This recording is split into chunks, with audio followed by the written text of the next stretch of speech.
بسم اللہ الرحمن الرحیم۔ السلام علیکم۔ ایک مرتبہ اللہ نے حضرت اسرائیل علیہ السلام سے دریافت کیا کہ اے اسرائیل، آج تک جن لوگوں کی روح تو نے قبض کی، ان میں سے کسی پر تجھے رحم بھی آیا؟ اسرائیل نے عرض کیا، اے پروردگار، تو خوب جانتا ہے، روح قبض کرتے وقت ہمیشہ میرا دل دیکھتا ہے، لیکن تیرے حکم سے سرتابی کی مجال کہاں؟ اللہ نے پوچھا، یہ بتا تجھے سب سے زیادہ رحم کس پر آیا؟ الہی، ایک موت ایسی ہے جو بھلائی نہیں بھولتی، اور وہ غم ایسا ہے جو تنہائی میں بھی میرے ساتھ رہتا ہے۔ ایک کشتی مردوں اور عورتوں سے بھری ہوئی سمندر میں سفر کر رہی تھی۔ تو نے حکم دیا، اس کشتی کو فنا کر دے۔ میں نے کشتی کو پاش پاش کر دیا۔ تو نے فرمایا، سب مردوں اور عورتوں کی روحیں قبض کر لو، لیکن ایک عورت اور اس کے نوزائیدہ بچے کو چھوڑ دے۔ میں نے اس حکم کی بھی تعمیل کی، سب کی جانیں قبض کر لی۔ ایک بہتے تختے پر ماں اور اس کا بچہ رہ گئے، اور وہ پھر تختہ سمندر کے کنارے پر پہنچ گیا۔ میں اس ماں اور بچے کی جان بچ جانے سے بہت خوش ہوا، لیکن پھر تیرا حکم آیا، اے اسرائیل، جلد ماں کی روح قبض کر اور بچے کو اکیلا چھوڑ دے۔ اے باری تعالیٰ، تو خوب جانتا ہے، یہ حکم پا کر میرا کلیجہ کانپ گیا تھا۔ مجھے اس شیرخواں بچے کی اس ماں سے الگ کر کے جس قدر تکلیف پہنچی تھی، اب اس واقعے کو ایک مدت بیت چکی ہے، لیکن وہ بچہ برابر یاد آتا ہے۔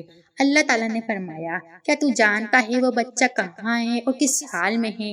اللہ نے فرمایا، اے اسرائیل، سن، جب تو نے ماں کی روح قبض کی اور بچے کو تنہا چھوڑ دیا تو ہم نے سمندر کے ایک موج کو حکم دیا، اس بچے کو احتیاط سے ایک ویران جزیرے میں ڈال۔ اس جزیرے میں ایک سرسبز اور گھنا جنگل تھا، یہاں صاف و شفاف میٹھے پانی کے چشمے بہتے تھے اور بے شمار پھل دار درخت تھے۔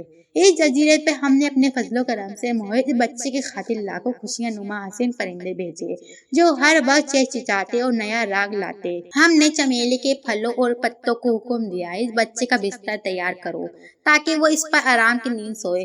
ہم نے اسے ہر خوف خطرے سے محفوظ کر دیا۔ آفتاب کو حکم دیا، اپنی تیز دھوپ اس پہ نہ ڈال۔ ہوا کو فرمایا، اس پر آہستہ آہستہ چل۔ بادلوں کو حکم دیا، اس پر مینا نہ برسانا۔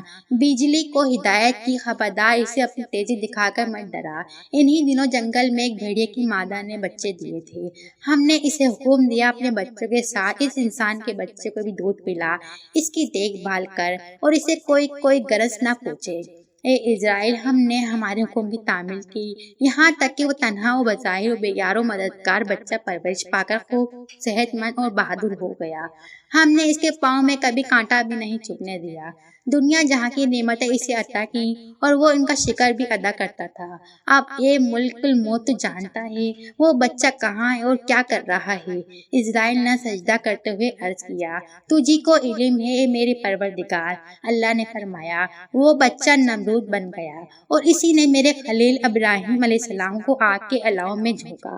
اب وہ خدائی کا دعویٰ کر کے لوگوں کو میری راہ سے ہٹاتا ہے اور ان پر تشدد کرتا ہے۔ السلام علیکم۔